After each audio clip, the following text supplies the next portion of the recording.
Shalom, selamat pagi, selamat menikmati hari baru, hari karunia Tuhan hari ini, hari Kamis tanggal 17 Oktober 2024. Kita akan memulai aktivitas kita dan kita akan memulai dengan membaca firman Tuhan sesuai dengan renungan harian Gereja Toraja dari Lukas pasal 16 ayat 19 sampai 31. Namun sebelum itu mari kita berdoa. Ya Tuhan, terima kasih Tuhan sudah membangunkan kami dengan tubuh yang sehat. Kami akan memulai aktivitas kami. Kiranya Tuhan berkenan melindungi dan menyertai kami. Biarlah firman-Mu yang akan kami baca ini, kami pahami, kami mengerti, kami lakukan dalam kehidupan kami. Dengarkan doa kami Tuhan, dalam Kristus kami berdoa. Amin. Lukas pasal 16 ayat 19 sampai dengan ayatnya yang ke-31. Firman Tuhan demikian. Orang kaya dan Lazarus yang miskin. Ada seorang kaya yang selalu berpakaian jubah ungu dan kain halus, dan setiap hari ia bersukaria dalam kemewahan. Dan ada seorang pengemis bernama Lazarus, badannya penuh dengan borok, berbaring dekat pintu rumah orang kaya itu, dan ingin menghilangkan laparnya dengan apa yang jatuh dari meja orang kaya itu. Malahan anjing-anjing datang dan menjilat boroknya. Kemudian matilah orang miskin itu, lalu dibawa oleh malaikat-malaikat ke pangkuan Abraham. Orang kaya itu juga mati, lalu dikubur. Dan sementara ia menderita sengsara di alam maut, ia memandang ke atas dan dari jauh dilihatnya Abraham dan Lazarus duduk di pangkuannya. Lalu ia berseru katanya, "Bapa Abraham, kasihanilah aku. Suruhlah Lazarus supaya ia mencelupkan ujung jarinya ke dalam air dan menyejukkan lidahku, sebab aku sangat kesakitan dalam nyala api ini." Tetapi Abraham berkata, "Anak, ingatlah bahwa engkau telah menerima segala yang baik sewaktu hidupmu, sedangkan Lazarus segala yang buruk. Sekarang ia mendapat hiburan dan engkau sangat menderita. Selain daripada itu, di antara kami dan engkau terbentang jurang yang tak terseberangi, supaya mereka yang mau pergi dari sini kepadamu ataupun mereka yang mau datang dari situ kepada kami tidak dapat menyeberang." Kata orang itu, "Kalau demikian aku minta kepadamu Bapa, supaya engkau menyuruh dia ke rumah ayahku. Sebab masih ada 5 orang saudaraku, supaya ia memperingati mereka dengan sungguh-sungguh, agar mereka jangan masuk kelak ke dalam tempat penderitaan ini." Tetapi kata Abraham, "Ada pada mereka kesaksian Musa dan para nabi. Baiklah mereka mendengarkan kesaksian itu." Jawab orang itu, "Tidak, Bapak Abraham. Tetapi jika ada seorang yang datang dari antara orang mati kepada mereka, mereka akan bertobat." Kata Abraham kepadanya, "Jika mereka tidak mendengarkan kesaksian Musa dan para nabi, mereka tidak juga akan mau diyakinkan, sekalipun oleh seorang yang bangkit dari antara orang mati."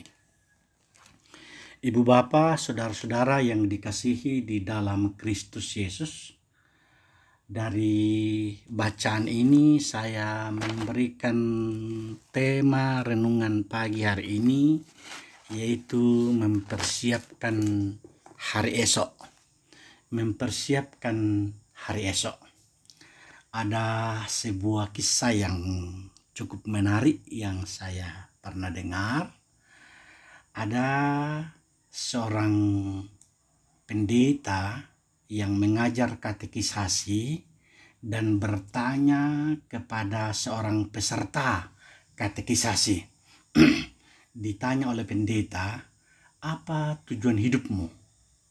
Dengan mantap, pemuda itu menjawab, 4K. Kisah itu juga dari renungan ini kita melihat apa maksudnya. Tanya Pak Pendeta, "Ya, tujuan hidup saya adalah kuliah, kerja, kaya, dan kawin." Mendengar itu, pendeta tersenyum lalu berkata, "Oh, jangan lupa kaya yang kelima." "Apa itu kaya yang kelima, Pak Pendeta?"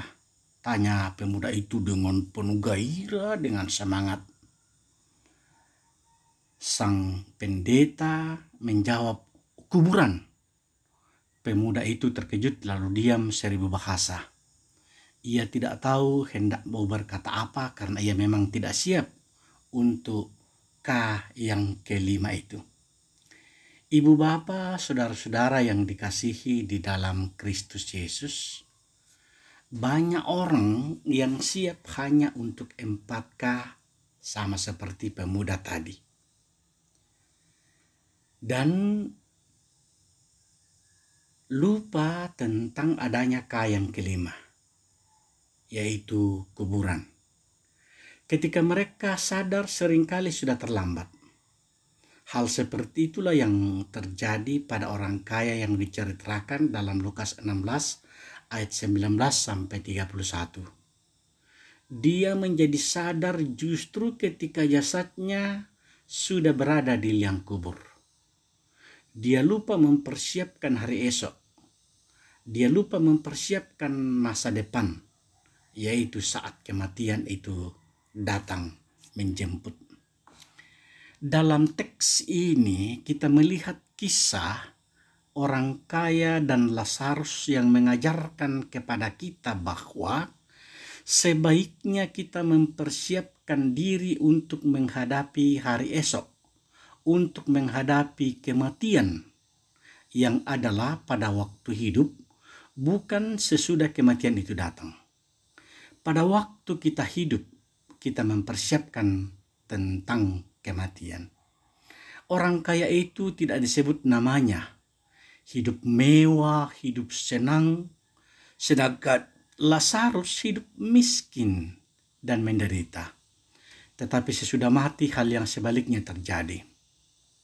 Lazarus hidup senang di pangkuan Abraham, sedang orang kaya itu menderita sengsara di alam maut. Orang kaya itu menderita sengsara di alam maut bukan karena ia kaya. Karena tidak semua orang kaya harus menderita setelah kematiannya. Karena banyak juga orang kaya yang telah mempersiapkan tentang kematiannya, mempersiapkan tentang masa depannya, mempersiapkan tentang hidupnya yang akan datang. Abraham adalah seorang yang kaya semasa hidupnya di dunia, tetapi dia hidup senang di alam baka. Begitu juga Ayub dan Daud. Sebaliknya, Lazarus hidup senang di Firdaus, bukan pula karena ia miskin. Banyak juga orang miskin yang menderita di alam maut. Inti masalahnya adalah orang kaya itu tidak mempersiapkan diri menghadapi hari esok. Sedangkan Lazarus mempersiapkannya meskipun miskin, meskipun menderita sengsara. Lazarus tetap percaya dan hidup yang diperkenan oleh Allah. Kisah ini mengajarkan kita bahwa melakukan yang baik kepada sesama untuk memuliakan Tuhan adalah untuk hidup, bukan sesudah mati. Orang kaya itu bisa melakukan hal yang baik semasa hidupnya, tetapi ia tidak melakukannya. Ia memiliki harta yang melimpah untuk dipakai memuliakan Allah, tetapi ia melupakannya. Ia punya banyak kesempatan untuk menolong orang yang lemah dan berkekurangan, tetapi dia tidak menggunakan kesempatan itu. Ia hanya hidup bersenang-senang dan melupakan tugas dan tanggung jawabnya. Hatinya tidak tergerak ketika melihat Lazarus miskin mengambil remah-remah makanan di bawah kolong mejanya. Ia sampai hati melihat anjingnya menjilat borok-boroknya, dan Lazarus tanpa berbuat sesuatu untuk menolong. Waktu ajalnya telah tiba. Tidak ada lagi kesempatan baginya. Jadi ibu bapa, saudara-saudara, di balik segala kelemahan, ada juga hal yang patut dipuji pada orang kaya itu. Sesudah berada di alam maut, dia masih ingat kepada kelima orang saudaranya. Ia tidak ingin mereka mengalami penderitaan yang sama seperti yang dialaminya. Di hatinya masih ada kasih. Dia meminta agar Abraham mengutus Lazarus untuk pergi kepada saudara-saudaranya dan memperingatkan mereka agar bertobat. Tetapi Abraham memberitahunya bahwa hal itu tidak mungkin lagi dan sudah terlambat. Kisah ini mengajarkan bahwa tugas kita dan tanggung jawab kita sebagai orang percaya di dunia ini adalah pada masa waktu kita hidup, bukan sesudah mati. Memberitakan kebenaran agar orang lain bertobat adalah pada saat kita masih hidup. Orang mati tidak bisa lagi memberitakannya. Demikian pula orang yang sudah mati tidak lagi memiliki kesempatan untuk bertobat dan diselamatkan. Karena itu ibu bapa, saudara-saudara, selagi ibu bapa masih bernafas, selama hidup ibu bapa masih hidup di dunia ini, beritakanlah kabar baik kepada saudara-saudara yang Anda kasihi. Sewaktu masih memiliki hidup, bertobatlah, terimalah anugerah Tuhan. Mempersiapkan diri untuk hari esok adalah sekarang, bukan nanti. Kisah orang kaya dan Lazarus ini mengajarkan 3 hal penting yang berkenan dengan hal itu, yaitu pertama, persiapan untuk kematian adalah waktu hidup dan bukan sesudah kematian datang. Yang kedua adalah melakukan yang baik kepada sesama. Dan yang ketiga, memberitakan Injil dan percaya kepada Tuhan pada waktu hidup dan bukan sesudah mati, supaya kita bisa menikmati hidup yang kekal. Amin. Mari kita berdoa. Ya Tuhan, terima kasih Engkau memperdengarkan firman-Mu kepada kami, agar firman-Mu ini mengingatkan kami bahwa di sepanjang hidup ini, selagi masih ada kesempatan, kami gunakan untuk hormat dan kemuliaan bagi nama-Mu. Kami gunakan untuk memuliakan dan memasyurkan Engkau. Kami gunakan untuk membantu dan menolong orang lain. Kami membantu dan mengingat orang-orang yang dalam penderitaan. Sehingga hidup kami menjadi hidup yang penuh dengan kebahagiaan. Kami berdoa untuk persiapan kami untuk melaksanakan sidang raya PGI. Dan di Makale ini akan dilaksanakan sidang perempuan dan pemuda. Tuhan kiranya memberkati dan melindungi agar kami boleh menjadi tuan dan nyonya rumah yang baik, agar kami boleh menjadi saluran berkat-Mu. Bapa Surgawi, kami berdoa untuk orang-orang yang teraniaya. Kami berdoa untuk orang-orang miskin. Kami berdoa untuk orang yang terpenjara. Kami berdoa untuk orang-orang yang sakit. Kami berdoa untuk orang-orang lansia. Ke dalam tangan-Mu kami serahkan seluruh pergumulan mereka. Biarlah ya Bapa, mereka boleh dipulihkan. Mereka boleh bersukacita karena pertolongan dan penyertaan Tuhan. Kami berdoa untuk bangsa dan negara kami.